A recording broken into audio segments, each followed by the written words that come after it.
Olá, sejam bem-vindos. A partir de agora, o Mais Saúde está no ar, aqui na tela da NTV. Você acompanha na sua casa através do canal 8.1. Estamos também na plataforma do Facebook, no nosso site, nos nossos canais na internet. O Mais Saúde de hoje está para lá de especial. E aqui você já conhece. A partir de agora, o nosso consultório está aberto. Participe com a gente através do WhatsApp que vai aparecer aí na sua tela. E aqui você conhece, aqui a consulta é grátis, levando informação e qualidade de vida para você aí do outro lado, num tema muito importante. É o nosso primeiro mês, o primeiro programa, aliás, do mês de setembro. Setembro é a cor amarela, é a cor de prevenção e combate ao autoextermínio, suicídio. A gente tem que falar desse tema, a gente tem que falar desse problema, dessa causa. E a gente traz os melhores especialistas para bater um papo com a gente, ajudar você com informação e muita qualidade de vida. Está aqui comigo para um bate-papo muito especial sobre o Setembro Amarelo. Pela primeira vez eu converso com a psicóloga Cláudia Ribeiro. Seja bem-vinda aqui ao Mais Saúde. Obrigada, boa noite. Obrigada pelo convite, David. Tema importante hoje, o nosso bate-papo hoje vai render, hein, Cláudia? Sim. Olha, e na segunda parte do nosso programa, a gente fala também com o psiquiatra, está aqui com a gente de volta no nosso programa, sempre muito espontâneo, simpático e prestativo, o Dr. Rafael Vinhal. A gente vai falar sobre essa onda de surtos psicóticos que acontece em todo o Brasil, e os nossos telejornais têm registrado alguns problemas e casos aqui no nosso município. A gente vai falar sobre o que causa isso, aos transtornos e também tratamentos. Você não pode perder o nosso programa de hoje. Participe com a gente. Esse é o nosso WhatsApp que está na tela, 999 47 45 15. E de volta com a nossa primeira convidada de hoje, a Cláudia Ribeiro, que é psicóloga. Vamos falar desse tema tão importante. Num mês importante, é válido e temos que falar. Infelizmente, os números não ajudam. Mas a gente tem que falar sobre o Setembro Amarelo, né, Cláudia? Sim. Antigamente o pessoal tinha uma certa restrição, né, para abordar o tema, falar sobre suicídio, saúde mental, autoextermínio.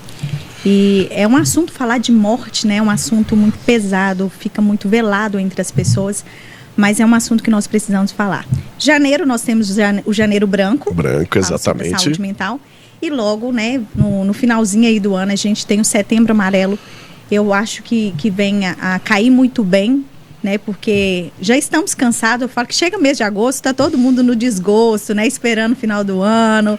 Quem tinha que cumprir meta, cumpriu. Se não cumpriu, vai deixar para o ano que vem. É verdade, muito válido esse comparativo, porque é em janeiro, dezembro para janeiro, aquela transição de ano, que a gente faz aí, né, as nossas romana carteira, as simpatias, as nossas crenças. Eu vou emagrecer, vou comprar um carro novo, eu vou casar, vou ter filhos, faz os planos. A saúde mental não entra nessa lista, não. É, esquece. Aí chega setembro e está com a saúde mental comprometida, é mais ou menos por aí. E na verdade, o Setembro Amarelo, ele surgiu, né, não sei se você conhece a história do Setembro Amarelo, né? Sim, mas vamos levar a informação pessoal do outro lado. Um jovem que suicidou nos Estados Unidos aos 17 anos, ele era um jovem superativo, estava num momento muito feliz, inclusive reformando um Mustang, pintando ele de amarelo, e de repente a família depara aí com essa surpresa, né, desagradável da morte, o autoextermínio desse rapaz. E como uma forma de mobilizar as pessoas a refletirem sobre isso durante o velório dele, os amigos e familiares começam a espalhar cartõezinhos com laço amarelo, falando: se você precisa, peça ajuda. Porque é uma dificuldade, muitas vezes, para os familiares identificar, né, o perigo ali presente, e também, muitas vezes, a própria pessoa recusa aceitar o quão mal está e vai tardando esse pedido de socorro. Como você disse, né, Cláudia, ainda existe barreiras e um certo preconceito. Por isso que é importante ter um programa como esse, até parabenizar a direção da emissora para abrir esse tema, esse leque para o pessoal aí do outro lado. Temos que falar sobre esse tamanho, né, grande é esse problema. Que os números, infelizmente, a gente estava conversando aqui em off, e os números só vão aumentando. E devido ao que, Cláudia? Olha bem, a minha experiência de consultório, Na pandemia, principalmente, eu vi uma busca muito grande pelo atendimento, né? O desespero das pessoas. O novo assusta muitas pessoas. Problemas no relacionamento, problemas com dinheiro. São diversas as causas que levam o sujeito a desistir da vida. Na verdade, eu costumo falar que começa lá na falta da identidade. Quando a pessoa não sabe quem é, para onde vai, quem são. Hoje, no mundo de muita tecnologia, rede social, Instagram, existe um negócio chamado comparação, que é um problema muito sério. Eu vejo aqui a vida do outro perfeita, né? Eu falo, gente, o pessoal só posta 15% e olha lá da sua boa vida. Será que é isso tudo, viu, Cláudia? Não sei não se chega nos 15%. Sim, e o que acontece? Eu falo que as pessoas na rede social não mostram o fundo da carteira, não mostram as latas vazias, os problemas emocionais. Muitas vezes, inclusive, aparecem bem arrumados, né, maquiados, na sua muito melhor dinheiro, forma. né, com muita com fartura. Muito dinheiro, fama, festa, alegria, uma falsa felicidade. E isso faz com que o outro que está ali assistindo essa vida, vamos dizer, uma vida fake, né? Eles vão olhando essa pessoa, ficam admirados e começam a se desagradarem, né? Entram num descontentamento profundo com a sua realidade. O que não é tão ruim se a gente for estudar o pé da letra. Eu falo que eu atendendo o pessoal no consultório... Como assim, Split? Não é tão ruim? A sua realidade talvez não seja tão ruim quanto você imagina quando você compara a sua vida Olha do que outro. importante essa fala aqui da Cláudia. Até porque quando a gente não sente que tá mil maravilhas com toda essa fartura, com todos esses exemplos que você citou nas redes sociais. Olha bem, quando eu falo assim, eu sento com uma pessoa e falo, olha bem, você está comparando a sua vida com trechos e fotografias. Por detrás dessa pessoa existe um pai, uma mãe, irmãos, uma história, um passado. Existe uma carreira, existem sonhos. Todos nós fomos frustrados, fomos feridos de alguma forma. Todos nós, na nossa história, fomos tocados com rejeição, com abandono, humilhação, traição. Então, assim, às vezes a gente fica num universo tão vazio de comparar que você esquece de ser grato e agradecer todos os dias pelo mínimo que você tem. Eu falo, se eu reclamo do meu trabalho hoje, eu deveria agradecer, porque eu tenho um trabalho. Se eu reclamo do arroz e o Muito feijão, real, isso é muito real. eu tenho que agradecer porque eu tenho um arroz e o feijão. Sabe, esse braço tá doendo. Ah, vamos lá, tô gordinha. Ai, tô muito gorda. E eu fico olhando aquelas mulheres maravilhosas nas redes sociais, começo a me tratar com depreciação, eu começo a me tratar de uma forma injusta. Enquanto, na verdade, eu tenho que agradecer que eu tenho um corpo, eu tenho saúde, eu tenho pernas, eu tenho voz. E tudo passa, é tipo isso, tudo passa por mais problemas que nós tenhamos. Que fase você conhece que é eterna, David? É verdade. Que semente que você planta, que ela não, ou ela vai morrer, acaba por ali, passa a fase de semente, sabe? Ou ela se torna uma árvore, que se torna uma flor, que se torna um fruto, que se torna outra... E passa por tudo isso, tempestades e tudo mais. Sim. Eu até salvei aqui para deixar para o final do programa, mas tocando nesse viés da sua deixa aqui, tristeza e depressão. Qual que é a diferença? A tristeza, acredito eu, que faz parte, como você bem explicou. É da paleta de emoções que eu falo. Raiva, tristeza, ódio, alegria, felicidade, emoção, êxtase, prazer, gozo. Tudo isso está na nossa paleta de emoções. Tristeza, eu sinto, você sente, o médico sente, todos nós vamos sentir. Inclusive, heróis da fé sentiram tristeza. Então, é comum se sentir triste. A depressão é um caso mais agravado dessa tristeza. É uma tristeza que tem um período mais prolongado, é um período mais profundo, um período mais marcado, com muito sofrimento e com consequências decorrentes a essa tristeza que parece não ter fim e não passar. É quando a pessoa, ela levanta diariamente alimentando essa emoção, ela vive só essa emoção. Esse ciclo. Olha bem, eu posso estar triste, uma pessoa de luto, ela fica triste. Ela está enlutada, ela vai ficar triste. Mas a pessoa que está em luta, ela deixa de sorrir? Em alguns momentos ela sorri. E a pessoa em depressão? Ela também sorri. O que as pessoas às vezes precisam entender é que Estar em depressão pode sorrir também. E as pessoas têm confundido muito. Não, só estou triste. Mas eu tenho que entender por quanto tempo eu estou triste. Porque o deprimido come, o deprimido dorme, o deprimido sorri, o deprimido compra. O rapaz que suicidou do Setembro Amarelo, ele está fazendo o quê? Pintando um Mustang de amarelo, feliz, ativo. Alguém pensaria que ele poderia ali dar o fim na sua vida aos 17 anos de idade? A gente vê nos casos que acontece o autoextermínio, o suicídio, né? No linguajar popular, pessoal, entender que isso acontece. Então, conta para o pessoal de casa, para a gente, quais são os outros sinais, e se existe, né, esses sinais para esse problema. Olha bem, eu costumo dizer que os sinais são percebidos depois que a pessoa se vai. Já viu? O pessoal infelizmente fala assim, nossa, eu não percebi que fulano estava tão mal. A primeira coisa, falando para as famílias, amigos que estão aí convivendo com pessoas nesse estado, a primeira coisa é que a gente tem que se tornar mais sensível no dia a dia. A correria tem nos impedido, nós passamos pelas coisas e não percebemos as coisas. Por exemplo, você passou por aquela porta, tem cadeira ou não naquele trajeto daqui para lá? Tem ou não? Você percebeu? São os detalhes. Não, passa desapercebido, não sei que cadeira que cor enfim. Então eu costumo falar que as pessoas estão passando pela vida e não percebem a vida. A gente chega do trabalho e não percebe os filhos. O filho vem correndo, mamãe, papai. O amigo, né? As pessoas em torno da gente chegam falando, contando alguma história e a gente deixa escapar. Estamos preocupados com o dinheiro, com o boleto que não pagamos, com o carro que estragou, com a escola que não deu certo. Nós estamos o tempo todo preocupados com o cotidiano, mas não com pessoas. Nós estamos nos tornando cada vez mais mecanizados, robóticos. E o primeiro pedido que eu sempre faço para as famílias é que observem, sintam aos outros, participem, vivam isso aqui em mesa, porque é na mesa que os assuntos saem. Então hoje tem um almoçando no sofá, o outro está no quarto, um está no celular, um corre para cá, um corre para lá, e a gente não percebe. E existe um trecho da música de Frejá que fala que rir de tudo é desespero. Inclusive existem pessoas que estão rindo muito. E é um grito de socorro. Eu já ouvi muito falar sobre isso. Pessoas felizes que transbordavam de extremo revela uma falta. Eu falo que todo excesso esconde uma falta. Rir demais pode ser um desespero.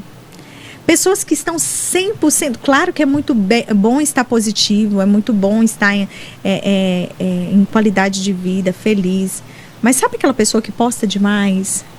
A pessoa que ostenta demais, a pessoa que compra demais, a pessoa que come demais. O verdadeiro tudo que é demais passa. Cláudia, daqui a pouquinho você traz mais sintomas aí, a gente vai falar também o mais importante disso tudo sobre a prevenção. Sim. Certinho? Vamos para o nosso intervalo então, produção? Vamos lá. Daqui a pouquinho o Mais Saúde está de volta aqui na tela da NTV. Muito bem, estamos de volta com Mais Saúde aqui no canal 8.1, falando sobre o Setembro Amarelo. Um mês importante da conscientização e o combate contra o suicídio, o autoextermínio. E a gente volta no nosso bate-papo com a psicóloga Cláudia Ribeiro. A gente está falando sobre alguns sintomas e sinais. Se você lembrar de mais alguns, pode ficar à vontade. Sintomas e sinais estão por todas as partes.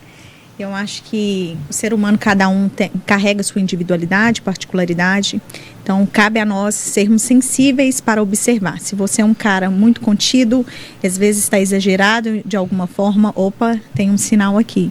Se você é um cara muito feliz e agora deu uma diminuída nesse ânimo, nesse estado de felicidade, opa, aqui a gente também tem um sinal. Então, eu não gosto dessa coisa da receita pronta, uma listinha de sinais e sintomas. Eu gosto que eu peço que nós sejamos mais humanos, mais sensíveis. Empatia. Exatamente. Porque dentro da minha casa, eu conheço como essa pessoa se comporta no dia a dia. Talvez eu não vou entender muito bem sobre o seu sintoma aqui e agora. mas quem é íntimo, são os íntimos que conseguem. convivência. Sim, os íntimos conseguem observar isso mais de perto, diante das mudanças bruscas, e talvez nem tão bruscas assim de comportamento. Então, sensibilidade. Muito bem. A gente estava conversando aqui em off também, Cláudia, sobre o número de jovens, né? Na grande maioria, infelizmente, que cometem o autoextermínio. Sim. E um dos motivos são os relacionamentos dos nossos adolescentes. Exatamente. A juventude hoje tem preenchido, infelizmente, um alto número de mortes, né? Pelo autoextermínio. E é muito preocupante porque é uma geração que, devido às suas paixões, tem entregado a vida, e quando essa paixão sai, não tem mais vida. Entendem isso, Paixão né? vazia. Exatamente. Isso. Eu acho que é uma paixão vazia de si mesmo, porque quando eu apaixono pelo outro e tenho que trazê-lo para a minha realidade, para que eu seja feliz, eu já comecei, não é uma paixão vazia, eu já comecei vazio, e eu encontro o outro para que ele me preencha. Então, quando esse outro sai, o vazio vem de novo. Eu fico muito assustado, né? Como que eu vou relacionar comigo mesmo, com esse vazio, com essa crise que existe dentro de mim? Certinho, a gente vai falar também com o nosso próximo convidado sobre, né, um item que infelizmente está aí, acometem várias famílias, que são o alcoolismo e as drogas também, que tem a sua parcela também sobre... Sim, porque isso, na verdade, ele vai falar melhor um pouco, mas eu percebo que é uma rota de fuga das pessoas, né? Eu terminei um relacionamento, o que eu faço? Vou sair com meus amigos para quê? Beber, comemorar. E uma coisa vai puxando a outra, né? Tem gente que comemora o divórcio, tem gente que chora o divórcio, mas no final estão todos lá embebedando, se drogando de alguma forma. E um abismo, eu costumo falar que um abismo puxa outro abismo. Estou doente, eu tenho que parar aqui, eu tenho que reconhecer, tem algo errado, não vou beber, né, não vou usar drogas, não vou comer em excesso, eu não vou me recorrer à pornografia, que também é um problema aí que nós temos hoje na atualidade. Eu preciso ter uma fuga, mas que seja uma fuga saudável, que eu procure meios que vão me trazer de volta à realidade com qualidade de vida e afastar cada vez mais de mim essa memória traumática. Então, as pessoas, elas recorrem àquilo que é mais fácil. É anestesia, né? Passageiro, né? Sim, mas é um jeito de anestesiar toda a dor. Falando de memória traumática dessa frase, o autoextermínio tem alguma coisa a ver com a genética, com a tendência familiar, alguma coisa relacionada a isso? Há estudos que apontam que tanto que na anamnese que eu preencho com os meus pacientes, eu até pergunto se houve casos na família. Por quê? Pais doentes adoecem filhos. Então, a saúde mental, nós podemos dizer sim, que existem fatores genéticos, fatores familiares, culturais, que influenciam, fazendo com que esse sujeito chegue a um adoecimento mental. Então, imagine você, uma casa que a mãe, ela seja uma mãe deprimida. O que ela oferta para os filhos como suplemento afetivo? É muito pouco. Se nós temos um pai que é viciado em bebida alcoólica, um pai que tem um diagnóstico bipolar, enfim, o que esse pai tem para oferecer a esses filhos, a essa família? Então, corriqueiramente, a gente vai ver que de uma pessoa adoecida, uma pessoa que se mata, ela tem um histórico ali envolvido, familiar muitas vezes, ou não, né? Pode ser entrando em outras famílias, relacionando com outras pessoas, mas a gente pode responder que pode ter alguma ligação, sim. E no caso de reincidências, das pessoas que tentam, né? São autolesões, né? Não chegam a cometer o suicídio de fato, mas se mutilam. E tal. Tem a grande probabilidade de chegar a essa conclusão, sim, infelizmente. Exatamente. Por quê? A primeira coisa é que quando eu me corto, eu estou querendo transferir a minha dor da alma para o corpo. Então eu vou me cortando ali, é um meio de distrair, até o nosso cérebro, ele se distrai naquele momento dos seus cortes, fazendo com que a pessoa se alivie, tenha um prazer ali no momento, um alívio, né? Uma distração daquela dor. E se mutilar pode chegar a uma via de autoextermínio, conclusão mesmo, né, no sentido de morte, porque a pessoa ela vai perdendo o nível, né, de profundidade daquilo que ela está fazendo consigo mesma. Ela vai perdendo a noção, né? Hoje corta os braços, as pernas, até que chega a cortar um punho de fato, chega a usar uma corda, enfim, as vias, né, finais aí, levando a pessoa à morte. Tem que ficar mais atento sobre isso. Então vamos lá na prática, falando na prática, quando seja um amigo, um parente dentro de casa, um companheiro que venha falar sobre o suicídio, o que é a primeira coisa que a gente deve fazer com essa pessoa? É acreditar? É não dar papo? É questionar? O que deve fazer? Conta para o pessoal de casa. Olha, qual que é o primeiro passo? Eu sempre falo, as pessoas receberem essa notícia, quero me matar, assusta, né? Mas eu aconselho as pessoas a acolherem da melhor forma possível. Primeiro, eu não posso desacreditar da capacidade do outro de fazê-lo. Eu preciso ouvir, entender o porquê. Segundo, oferecer ajuda. Que muitas vezes oferecer ajuda não significa que eu posso ajudar. A gente tem que entender isso. Vamos explicar direitinho. Né? Oferecer ajuda é encaminhar a pessoa para o serviço e profissionais que possam acolher e encaminhar, né, essa pessoa para um bom caminho para que ela não adoeça além ou chegue às vias de fato aí morrer, né? Então, na verdade, as pessoas falam, eu vou te ajudar. Não é só levando para a igreja, eu falo que é terapêutico, mas não é terapia.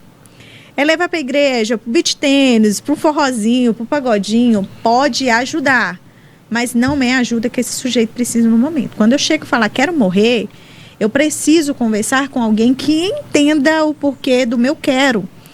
Não é oferecendo, isso não se trata de estou com fome e tem isso aqui para você comer.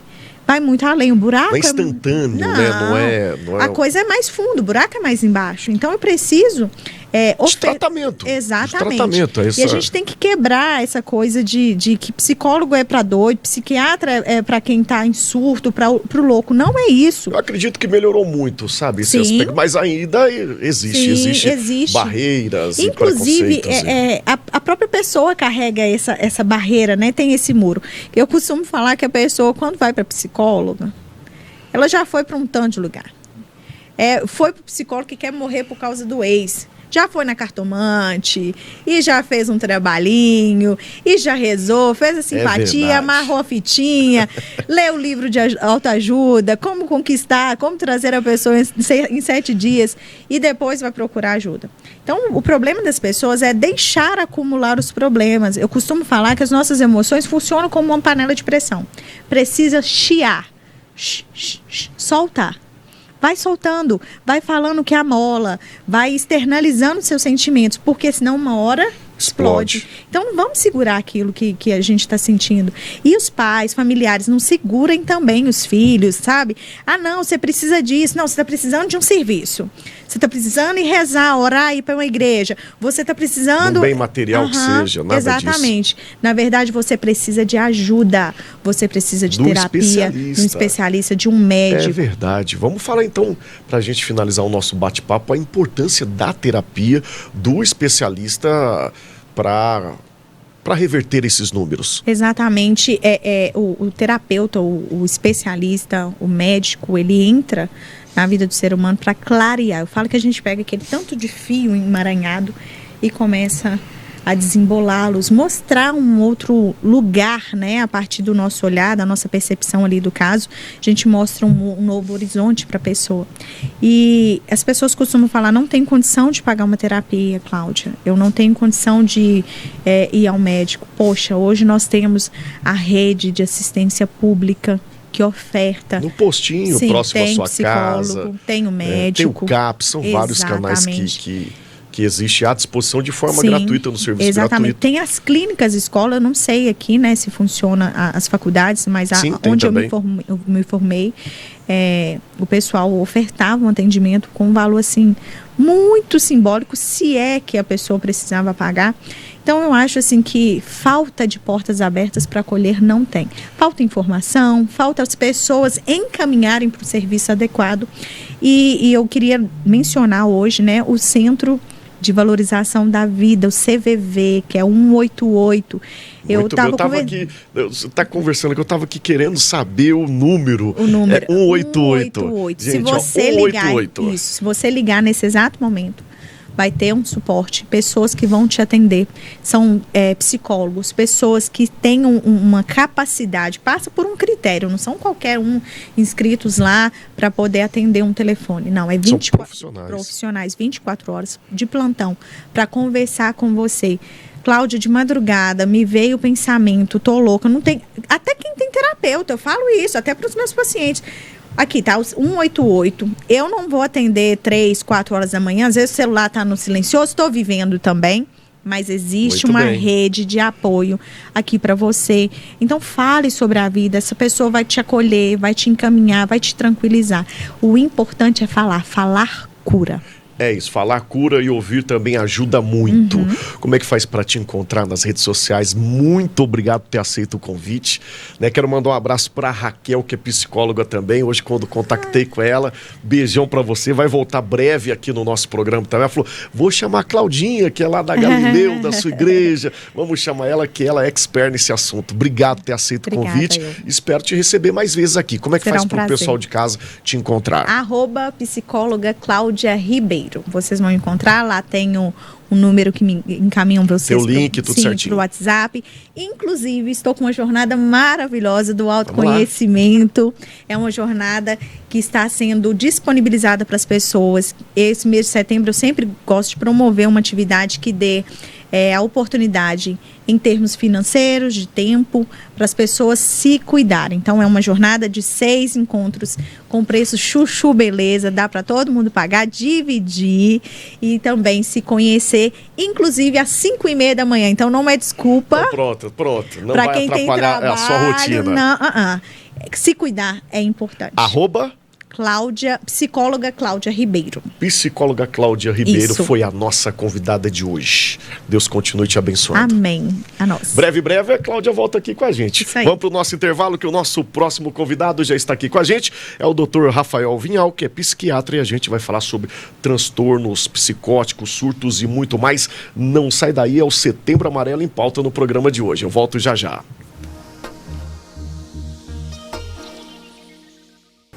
O Mais Saúde está de volta aqui na tela da NTV e a gente volta em pauta com Setembro Amarelo. A gente recebe mais uma vez no programa Mais Saúde o Dr. Rafael Vinhal, que é psiquiatra, para dar continuidade nesse bate-papo, mas falando na pauta sobre transtornos psicóticos, surtos. Vamos falar sobre causas, tratamentos e muito mais. Chegou, o doutor esteve aqui com a gente no Janeiro Branco e de volta, enfim, no Setembro Amarelo. Muito importante. Seja bem-vindo mais uma vez. Obrigado, David, pelo convite. É um prazer estar aqui com vocês. Vamos falar então da importância do Setembro Amarelo.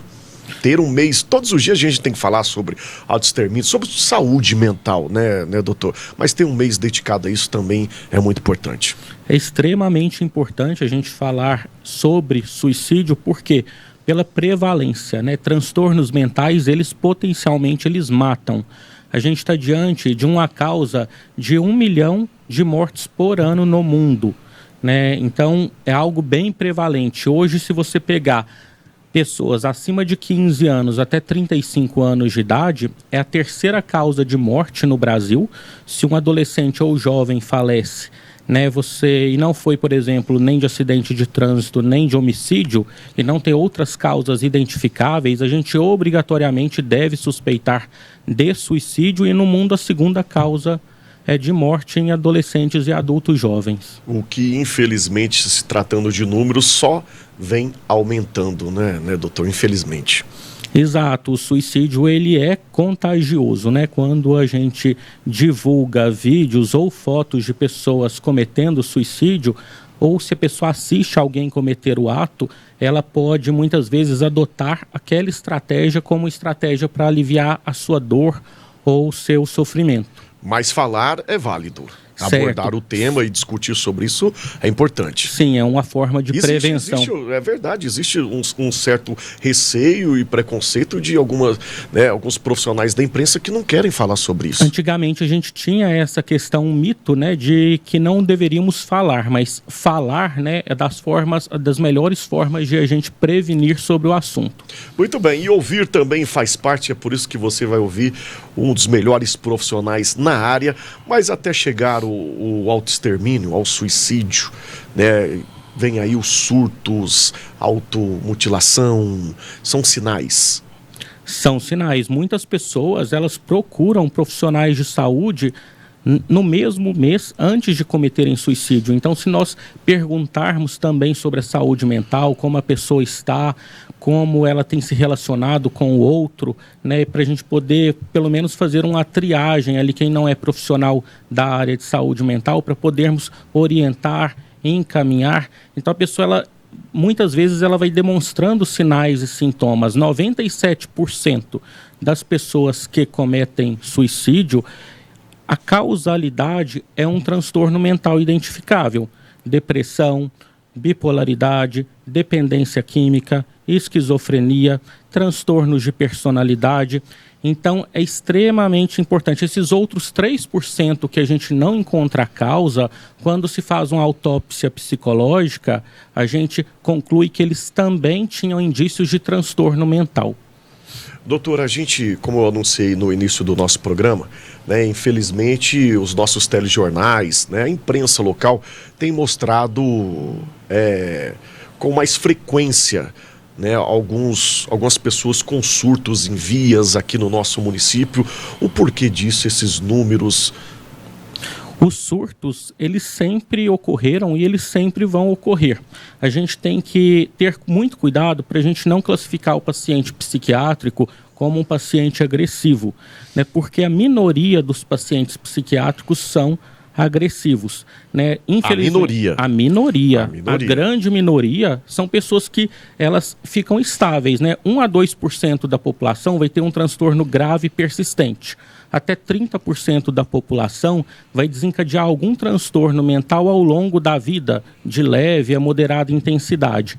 Mas o que seria um surto psicótico? Um surto psicótico, muitas vezes, a pessoa vai ter alucinações, então ela ouve coisas, vê coisas que a gente não consegue ouvir ou visualizar. Ela muitas vezes, o pensamento está alterado, que são os delírios, então ela muitas vezes pode se sentir monitorada, perseguida, vigiada. O comportamento e o discurso, a fala, estão alterados, porque eles vão refletir o conteúdo do delírio e das alucinações. Então, esses quadros de surto psicótico, a gente vai encontrar principalmente em quadros de esquizofrenia, em quadros de transtorno bipolar. Quando não tratado precocemente, ele pode se agravar e evoluir para uma crise psicótica. Depressões também, quando muito graves e não são tratadas de forma adequada, podem evoluir para uma depressão psicótica. Consumo de drogas, por exemplo, a maconha, hoje, ela é das drogas mais associadas à abertura de quadros de esquizofrenia e bipolaridade em adolescentes. Então, até os 24 anos de idade, o nosso cérebro ainda está se formando, ele atinge a maior maturidade aos 24 anos de idade. Quando a gente consome alguma substância ilícita... Antes ou depois dos 24? Antes dos 24, que é a maior faixa ali de incidência... Quando está se formando... De esquizofrenia ou bipolaridade, a gente... muitas vezes a gente distorce conexões no cérebro que poderiam ser muito efetivas e também a gente às vezes pode despertar genes adormecidos ali. Muito bem explicado pelo doutor Rafael. Doutor, mas nesse viés, quando o doutor explicou que nem na grande maioria não tem agressividade, né? Mas quando tem essa agressividade, por quê? Então, uma crise, muitas vezes, né, o que é uma crise? É quando o indivíduo ele tem sintomas de saúde mental agudos e graves, quando ele recusa, muitas vezes, profissionais de saúde mental, recusa o contato com equipes ou recusa tomar o medicamento, e também quando a família e o meio onde ele vive não conseguem, de certa forma, acolher aquela crise e impedir que esse indivíduo ele exploda, vamos dizer assim, né? Que ele entre de fato em crise. Então, isso seria uma crise em saúde mental, ou surto, né? E tem reincidência, doutor? Como que é sobre reincidência? Quem tem surto uma vez vai ter, quem tem essas crises sempre tem essa reincidência ou não? Muitas vezes a pessoa ela tem um primeiro surto na abertura de um quadro, ou de esquizofrenia, ou de bipolaridade. O que mais a gente trabalha hoje é educação em saúde ou psicoeducação. Então eu explico para a pessoa o que é o transtorno, quais são os sintomas, como é o tratamento, como ele faz para que ele possa melhorar, ficar estável, quais são os indícios, os primeiros sinais de que ele vai entrar em crise. A gente explica a família também, para quando a família ou o paciente perceber, a gente já realiza uma intervenção de forma a prevenir novos surtos. E esses sinais, doutor, já pode dar alguns sinais aqui para o pessoal que está acompanhando o nosso programa? A gente pode falar de alguns? Olha, dos primeiros sinais é a privação de sono. O sono é extremamente importante para restaurar a saúde mental do indivíduo. Então a gente até costuma dizer, né, equiparar a privação de sono a uma febre, quando eu equiparo uma doença mental com uma doença infecto-contagiosa.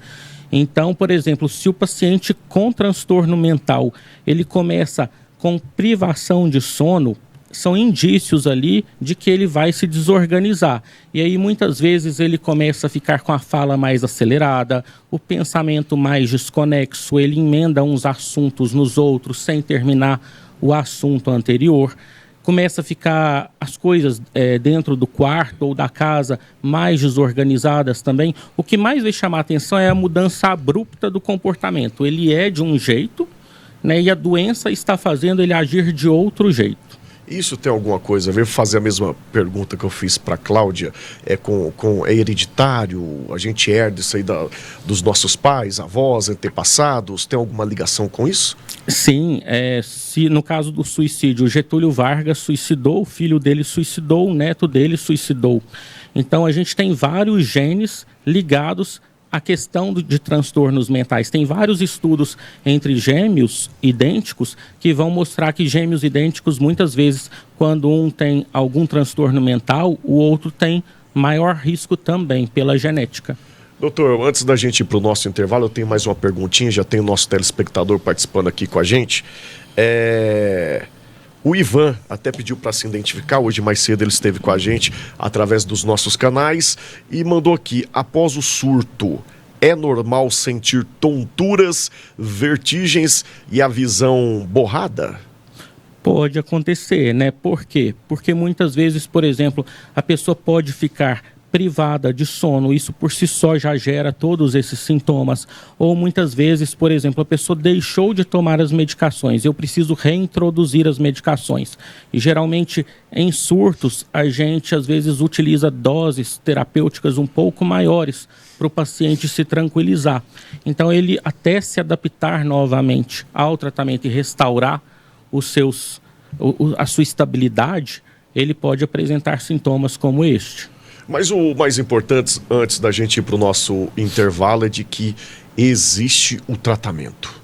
Com certeza, né? Existe tratamento. A maioria dos pacientes a gente consegue estabilização do quadro.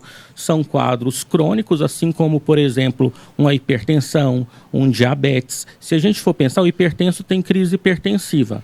O diabético tem crises hiperglicêmicas ou hipoglicêmicas.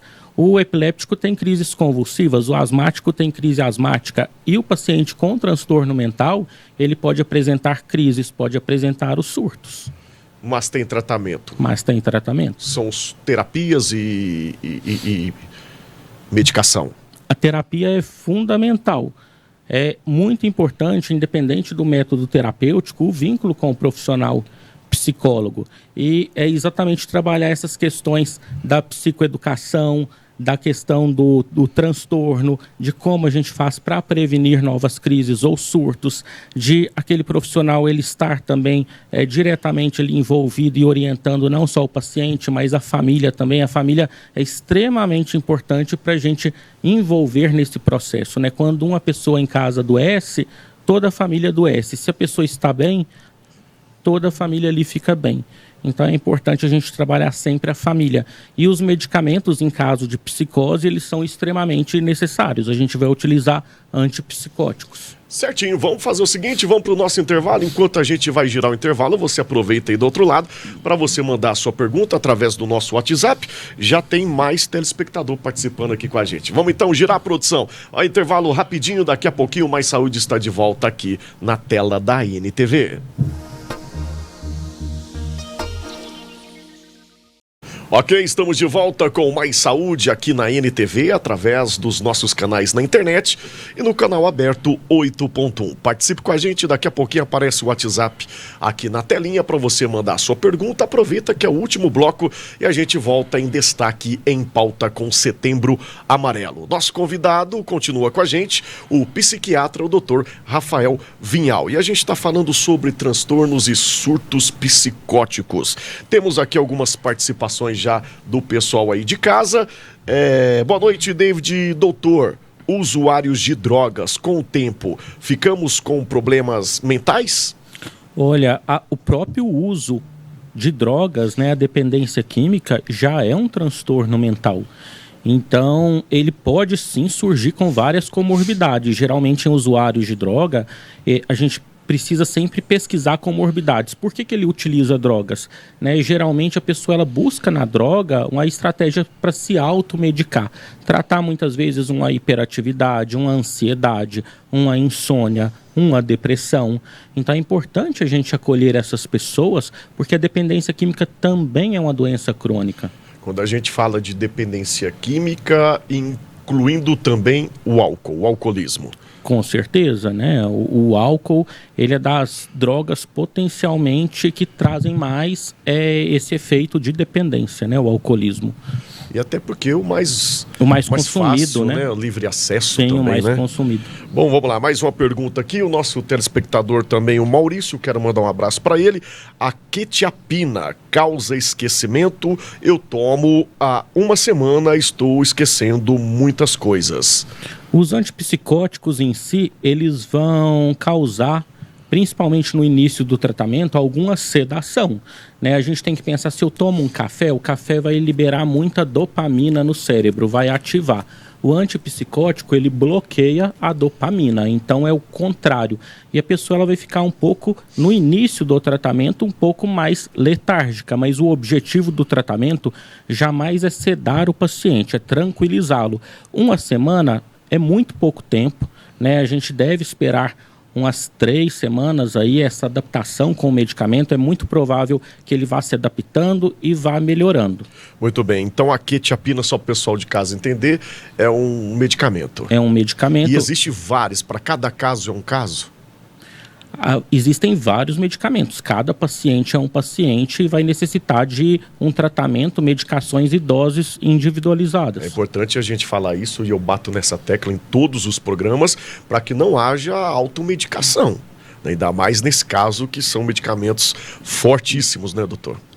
Sim, são medicações psicotrópicas, mas hoje a gente tem muitas dessas medicações psicotrópicas, elas não são tarja preta, elas não causam vício, não causam dependência, são medicações extremamente seguras com o menor efeito colateral possível. Seguras desde que prescritas por um profissional de saúde. É isso, é sobre isso, viu, gente? Que hoje, com o fácil acesso à internet, né, e como o senhor falou também, na compra de medicamentos, fica mais fácil qualquer pessoa ir lá, deu certo para ele, eu vou fazer isso também, né? Bom, vamos lá, a gente volta aqui também falando sobre durante o surto, a crise, doutor, o que a gente deve fazer? Tô ali com um amigo, com um parente que ele se encontra naquele momento de crise, né, de surto, o que eu devo fazer? Principalmente, o que eu não devo fazer? Então, o que a gente deve fazer? A gente deve, muitas vezes, colocar esse paciente, essa pessoa, esse sujeito, num ambiente mais calmo, tranquilo, sem muita luz, sem muito barulho, muitas vezes por causa das alucinações.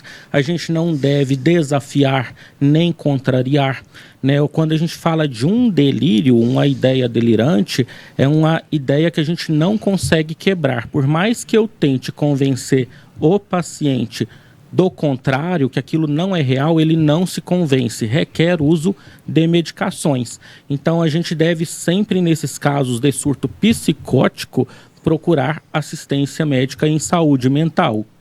Muito bem, e existe também na rede pública, né? Importante a gente falar sobre isso. Porque eu não tenho dinheiro, como a nossa convidada falou no início do programa. Nada disso, procure aí, né, a unidade básica próxima à sua casa. A rede pública dispõe também através de CAPs e muito mais, né, doutor? Exatamente, nós temos 2 CAPs aqui em Patos de Minas, o CAPs transtorno e o CAPs álcool e drogas. Os 2 funcionam 24 horas.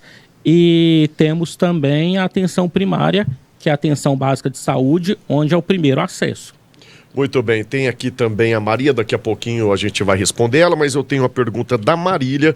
Quero agradecer aí ao pessoal de casa que está participando com a gente. Aqui assim, o nosso bordão é esse, o consultório está aberto e a consulta é grátis. Aproveita essa oportunidade que a NTV tem de fazer o seu papel de imprensa séria e levar informação para vocês aí do outro lado de forma gratuita. E a Marília está mandando uma pergunta aqui, porque em casos... em alguns casos, né, de surtos agressivos, as pessoas ficam nuas justamente porque existe uma quebra da realidade. Na realidade, ele não pode, muitas vezes, responder naquele momento pelos atos dele. Ele faz coisas de forma impulsiva e sem pensar, né? O comportamento, ele é mais do que estranho, é um comportamento bizarro. Então, a pessoa não tem crítica do que ela está fazendo naquele momento. Isso é verdade. Eu tenho notado em algumas matérias que a imprensa faz sempre, né? Algumas pessoas que estão ali naquele momento de surto, de crise psicótica, estão sempre nuas. É devido a isso. Sim, justamente, porque ele não tem crítica, né? O natural, se a gente for ver aquele sujeito em equilíbrio dentro de casa ou na sociedade, no dia a dia, ele jamais vai se expor nu. Então ele faz coisas que ele jamais faria.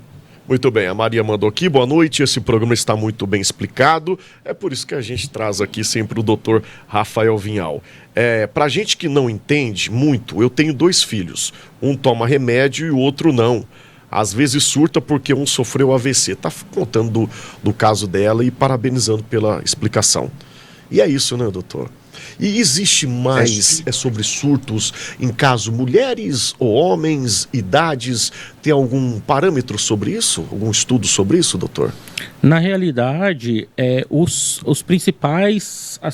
A primeira crise, né, geralmente tanto de esquizofrenia quanto de bipolaridade, ela vai acontecer ali no final da adolescência, início da vida adulta. Geralmente os transtornos mentais, no geral, eles acometem mais mulheres do que homens, mas homens são potencialmente mais agressivos do que mulheres.